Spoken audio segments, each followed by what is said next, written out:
Stories. My name is Melinda and I'm here today to do another book tag. However, before I get into that, I want to do a couple things of housekeeping.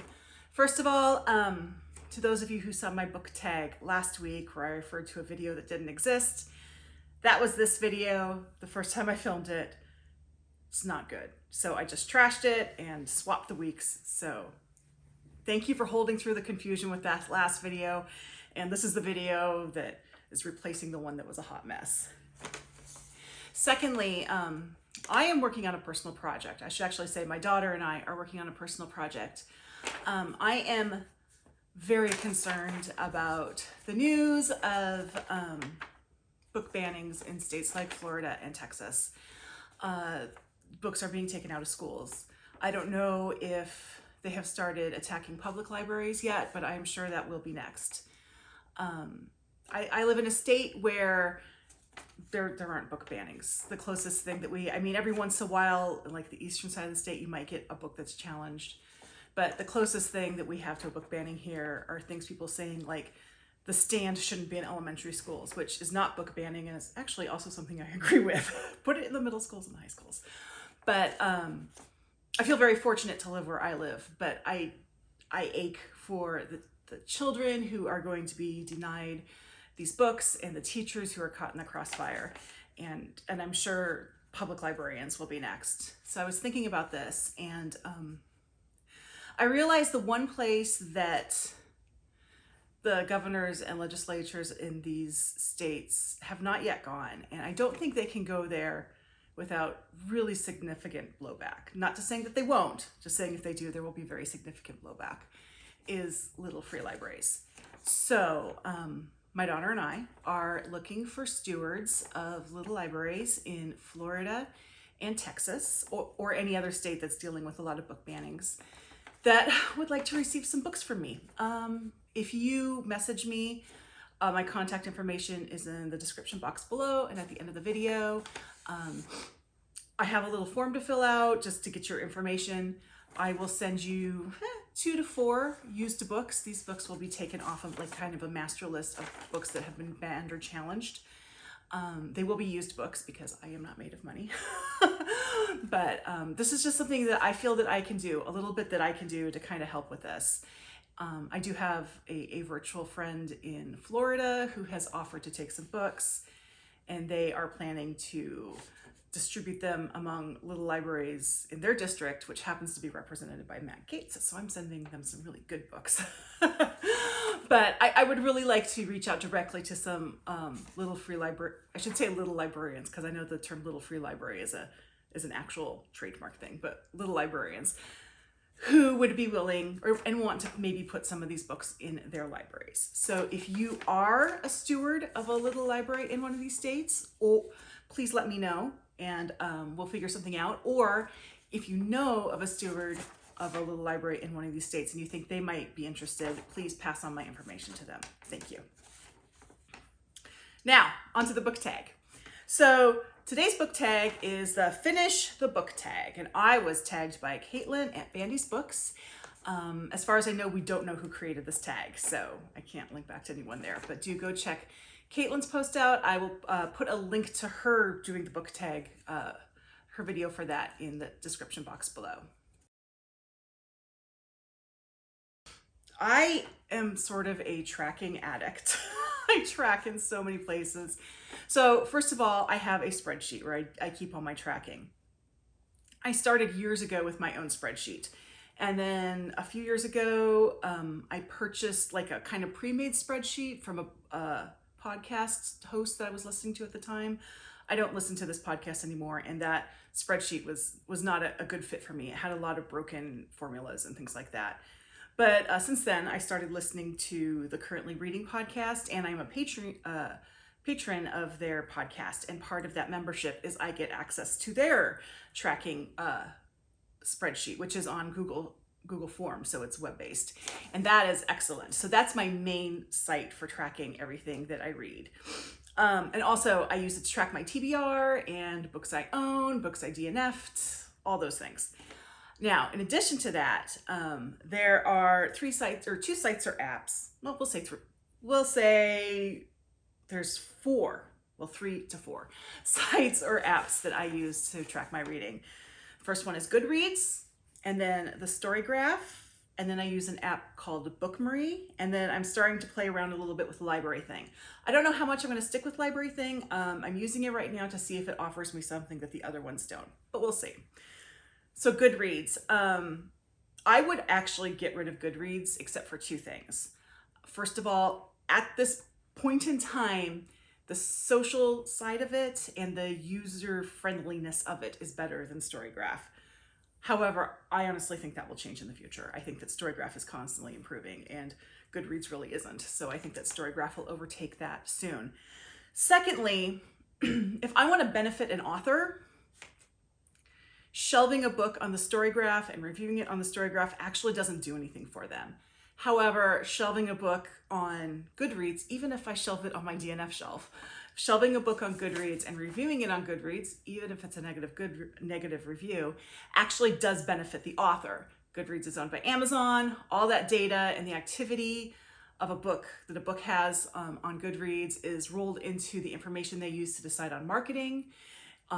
So it actually does benefit an author to do that, which is why I'm continuing to use Goodreads. But beyond that, I would get rid of Goodreads and just stick with StoryGraph. I do actually really like the StoryGraph.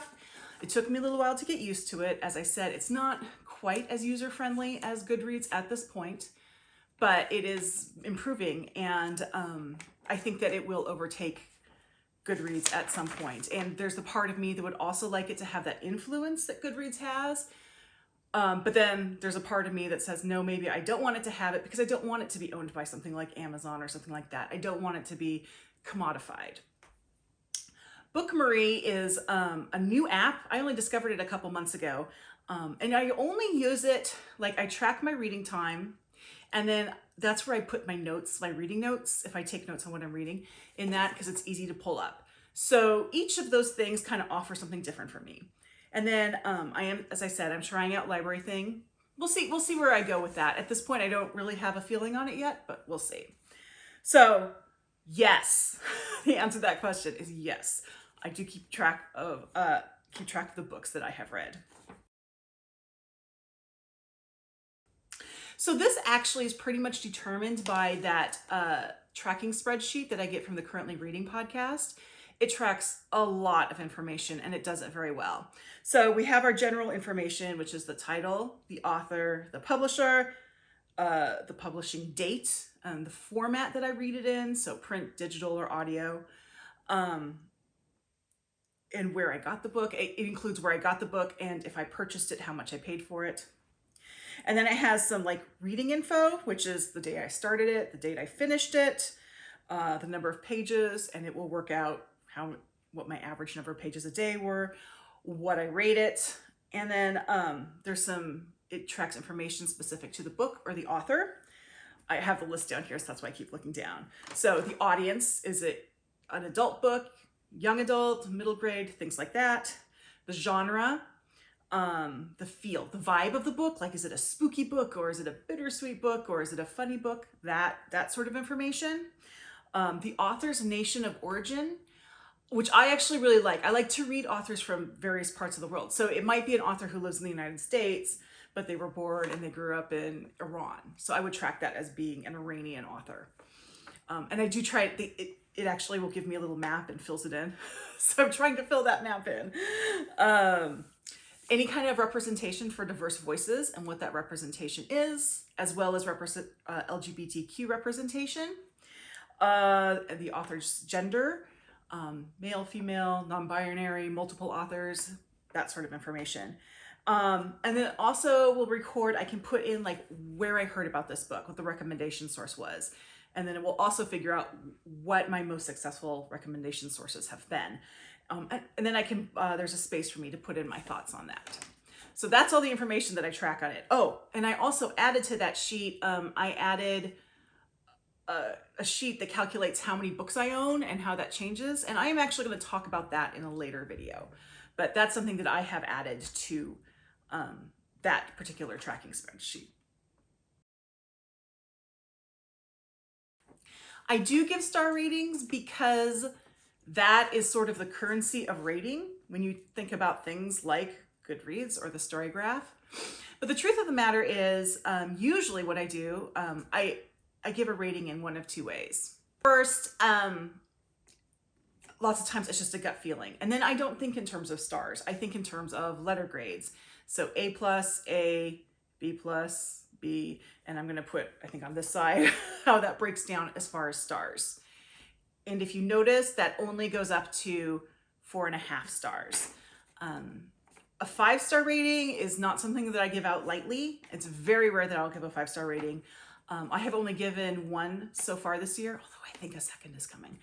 I gave out 9 out of 160 something books I read last year. So a 5-star rating is something that's beyond A+, that it is something that we consider one of the best books I've ever read. I do want to note though that when I put my ratings into Goodreads, because Goodreads does not do fractions of stars, I round up. So if you were to look at my Goodreads page, you'd think I give a lot more 5 stars than I do. Most of those are 4.5 stars. But so that's the first way I grade, is kind of like a letter grade and then a corresponding star rating to go with it. And then sometimes I will have a book it's maybe a very complicated book with a lot of themes. And this only works for novels really. Or it's a book that I have a lot of conflicted feelings about. In that case, I'll use the Kaitlin rating system. You can look online. I'll put a link to something that will define it. Katie, who creates the currently reading spreadsheet, actually included it in this year's version. And it has 7 different categories, and you rate from 1 to 10, and you put that rating in, and then it'll spit out what a star rating for that would be. Again, it really only works for fiction, and I don't use it for all fiction. I don't use it like if I'm reading a mystery novel, because those are pretty straightforward. However, I am reading a book right now. I'm almost finished with it. It's You Made a Fool of Death with Your Beauty by Akwaeke Emezi. I can tell you right now, I'm going to be using Kaitlin for that one because it is a very complicated book. And the way I do it is the default for everything is 5. And then I go up or down. So a book automatically gets a 5 rating on the first, let's say, characters, I think is the first one. And then I'm like, okay, that's average. Is this above average or below average for characters? And then I kind of bring it up or down by that. So that's the Kaitlin rating. I probably use that for maybe 1 out of every 5 novels that I read. I do review books. I should go a little bit into my history. I kind of got into this whole kind of book world when I was a book blogger, and I think I'd started that over 10 years ago. And I was doing it pretty seriously. I was getting a lot of advanced reader copies from publishers and things like that. I was putting out 3 and 4 reviews, like somewhat polished reviews where I, kind of made sure and I hit all the point reviews a week. I did that for a while and I got burnt out on it. And I just kind of stepped away from it all. And I went through a period of time where I didn't review books just to kind of give myself a chance to get back into enjoying reading. Now I am back to reviewing books, but it's a very kind of, if you ever read my reviews, they're very sort of stream of consciousness reviews. And then I post those reviews on Goodreads and the Story Graph. If I get it from my Kobo, then I'll also post it on the Kobo site so I can kind of archive that book. I also put it on my blog. I still have a blog. This is not the blog that had all my book reviews on, but I do have a blog, but I really only post once a week. And it's like a life update, what I finished this past week, and then I link in the video that I do every week of what I'm currently reading. So I do have that, and then I'll just paste the review that I wrote there. And I do put some of them on Instagram. I usually don't do ebooks on Instagram because I can't get good pictures of them. So it's usually only my print books. And also sometimes Instagram's starting to get a little picky about how long my reviews are. So sometimes they'll be like, this is too long and I can't cut it down, and I just say screw it and I don't post it. But so sometimes I'll post on my Instagram page. So my finished books go into one of 3 places: my keeper shelf, the box or bag by the door, or purgatory. So the keeper shelf is pretty self-explanatory. These are books that I felt really spoke to me. My keeper shelf is downstairs where anyone can see it, and I think that the books there tell a story of who I am. I would almost consider that bookshelf almost to be like a personal expression of art, because those are the books that make it there. And then the bag or box by the shelf, depending how many books are there. That's sort of, you know, the books that are going to go out of the house. And from there, if anyone comes to see me at my house, they're always free to take books out of there. I don't, you know, they're there for the taking. I will also take them to little free libraries. There is a little free library on the way home from where my son does his coding club. So lots of times just after I drop him off, I'll swing by there and stick something in the little free library. And then when I go down to Salem to see my family, I have brothers and nieces down there. I'll take whatever books I have at the time and take them down for them, unless I know they've already read them or I know they won't be interested. I take them down to them and then they can read it and do whatever. That's usually how I clear it out and then I start over again. Now, purgatory. A book can land on my purgatory shelf for one or maybe both of two reasons. The first reason is it's a book that I'm not sure that I liked, but I'm not sure I want it on my keeper shelf, so I want to think about it for a while before I move it down there. I currently have one book on my keeper shelf, and that is half of the reason it's there. It's a memoir that was very good, but I also got the feeling that it should be part 1 of 2. And if a second part comes, then it's definitely going on my keeper shelf. However, if it just sort of ends there, I'm not sure it needs to go on my keeper shelf. However, the second reason a book may be on my keeper shelf is it is a book that I think I may need again. That usually means I think one of my 2 book clubs that I attend very regularly will pick it up. And I know for a fact that this book that is on my purgatory shelf right now is on the possible list for both of those book clubs. So it doesn't make a lot of sense for me to get rid of the book right now because I'm pretty sure I'm going to need it at least one more time in the future. So while it's not on the keeper shelf, it's also not going out of the house. So we'll decide in the future whether that book, and I don't keep a lot of books in purgatory, but we'll decide later on if that's going to go down into the bag or onto the keeper shelf. So the video that I have coming out after this one, I'm going to film it like immediately after this. So it'll be the same clothes and everything. Sort of an intervention for myself about my TBR that is out of control. And part of that has led to my method of choosing what the next book is. I want to be a mood reader for most cases. Now, as I said, I'm in book club, so sometimes there are books that I just have to read because they're up for book club. But beyond that, I try to be kind of a mood reader. And but looking at my bookshelves and what I have on my Kindle and my Kobo is so overwhelming, as you will see in that video. So what I have found is an easy way to do it is to make a smaller TBR. And I'm actually going to do kind of that right now. We're right at the end of February. I'm not going to have any new books coming in, so I feel okay doing this now for this month. So I do a different method for print books that I do. Well, they're about the same method, but I do them separately for print books and for ebooks. I don't worry about this with audiobooks, just print books and ebooks. And I am going to, this is a weird month for print books, but let me get my print book stuff out to show you. So this is my TBR basket for print books. As you can see, it's pretty full. So what I do each month is, and I forgot to get it, hold on one second. I have this little tin, and in this tin, I have little slips of paper. On each of these little slips of paper is the title of a book that's on my print TBR. And I will draw a title and put it into the basket until the basket's full. That's normally what I do. There are books that bypass this and go right into it. And those are generally books that I got the previous month from Book of the Month, or for example, this month I have one that I won on a giveaway from Goodreads. So one second. The books that are going in this time are Wandering Souls by Cecile Pinn. I won this off a Goodreads giveaway, and I do want to read it sooner rather than later because it is a new release. And I feel like if I win something off Goodreads, I owe it to them to read it fairly soon.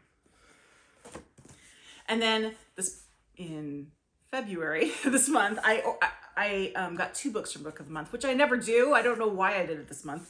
I think I just couldn't decide, but they're going to go in. And that is River Sing Me Home by Eleanor Shearer. I've heard really good things about this. And The Writing Retreat by Julia Bartz. And I heard, this just looks like fun, and I've heard good things about it. Now, once I put those books in, my TBR basket is full. So I'm not gonna draw any names this time. I do have one additional book. As this is March and I'm going on vacation, I'm going to take one print book with me on vacation. I'm taking this specific book because I'm gonna leave it down at my father's place in Arizona. This is by an author who, he's written some books that I think are just very nice to put in the guest basket in the guest room. So when other members of my family come, they have the option to read them if they want. It might expand their brain a little bit. And this one is Feel the Burn by Andrew Schaefer. The other two books, in case you haven't figured out, were the Obama-Biden mysteries. So I'm going to take this book with me to Arizona, and I'm going to leave it down there. And because of that, I'm not putting it into the basket this time. So not adding any books beyond that. I'm not going to draw any names from that basket. Now, for ebooks, I do a very similar thing, and I draw 5 Kobo books and 1 Kindle book, and I draw them out of here. They're all mixed in together. So basically what I do is I can tell, I put the Kindle books in red and the Kobo books are in black.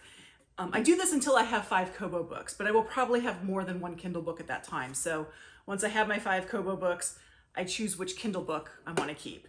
And we're going to do that right now. So let's see. Hopefully I don't make a huge mess of this. The first book, we'll see if this is Kindle or Kobo. This is a Kobo book, and it is not supposed to be in this list. Oh wait, no, this one is. This one is supposed to be in the list. I should add, a lot of the books I have on my Kobo are series books, so I make sure that's only the next book in the series that's in here. I thought this was a series book, but it's actually standalone. And that's The Jewels of Paradise by Donna Leon. So that one's gonna go in my Kobo. Let's see what the next one is. This is a Kindle one. Okay, I'm gonna talk about the Kindle ones after I get my 5 Kobo ones. We'll do it that way. Hopefully I don't have to draw like 20 Kindle ones to get the 5 Kobo. Okay, this is Kobo. Okay, this is the first book in a series, and it's Hunting Game by Aline Thurston. It's the first in the Embla Nystrom series. I have read Aline Thurston's An Elderly Lady is Up to No Good and really enjoyed it. So I'm going to see what her more serious crime book is like. So I'm looking forward to that one. Okay. Oh, we have another Kindle book. I'm sure this is just scintillating viewing right here. Okay. Hold on. Okay. Oh, okay. So the next Kobo book I have is The Weight of Ink of Rachel Kadish. I believe this book was recommended to me way, way, way back when I started with the My TBR program through Book Riot. So that will be a good one to read. That one's going to go on. Okay. Just 3 more Kobo books. 2 more Kobo books. Maybe just 1 more. Oh, just 1 more after this. Okay, so this is interesting. This is Balm by Dolan Perkins Valdez. I read Take My Hand earlier this month, so it'll be really interesting to read this book after reading that one. So that's good. So far, I've done some pretty good with my Kobo ones. Let's see. This is either going to be the last one or it's going to be another Kindle one. Let's see. Oh, this is going to be our last one. This is another Kobo. Dead Man's Grave by Neil Lancaster, and I don't know anything about that.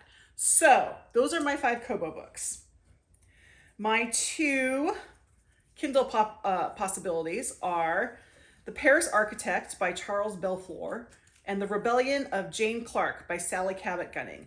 And I'm going to go with The Rebellion of Jane Clark by Sally Cabot Gunning. That is an author I've really liked. She generally writes like colonial and revolutionary historical fiction. And that is one of hers that I have not read yet, obviously. So I am going to read that. So those are my books. So what I do now, and what I will also do for the print, is I can't show you because I film on my phone and the list is on my phone. I put a list, like these are the books that came in for March. And then as I read them, I take them off. I've not been doing this for a year, but once I get to a year, I think whatever the first month was that I started this, anything that's still on that list from then gets taken out of the basket or taken off the list and put back on, gets reevaluated if I need to put it back on the shelf, in which case I'll create another little tag for it and put it in there. or if it gets hauled. So that's how I decide. That's a very long-winded way. I'm sorry, I'm sure none of you expected that in a tag video. I wouldn't say that I have rituals, but I do make a gut rating. And I do that really quickly. Now I frequently, in fact, do change that rating because I usually don't write the review immediately. I usually give a couple hours at least before I write a review so I can think about it a little bit. But I do give like an initial gut rating. And that to me sort of like, okay, I've done that. Now I can move on to the next thing. I don't normally put one book down and immediately pick another one up. I usually need a little bit of a break. But that's probably as far as I go. Don't even know if I would call that a ritual or not, but that's what I do. So I'm going to tag 3 other booktubers. The first one I'm going to tag is Suey at Suey's Book Banter, because my goodness, that woman has a lot of books. I'm very interested to see what some of her answers to this would be. My next one is Leandra at Leandra the TBR 0. If nothing else, this will give her an opportunity to show us her reading journal again. She does one of the most beautiful reading journals I've ever seen. As someone who keeps my reading journal in a Google sheet, I'm always impressed by people who do wonderful like pen and ink stuff. And finally, Sandy at Ms. Reads a Lot. She does read a lot. She also reads a lot for things like readathons, and I know she's judging for the BookTube prize. So I'm interested to see how she kind of works that reading into some of these questions. So there you go. If you managed to stay through me drawing slips of paper all the way through and you enjoyed this video, please give it a thumbs up and feel free to subscribe to my video. I would love to see you again here. If you follow this video all the way to the end or look down in the description box below, you will see all the places you can find me on social media. Thank you again, and I hope to see you in the next video.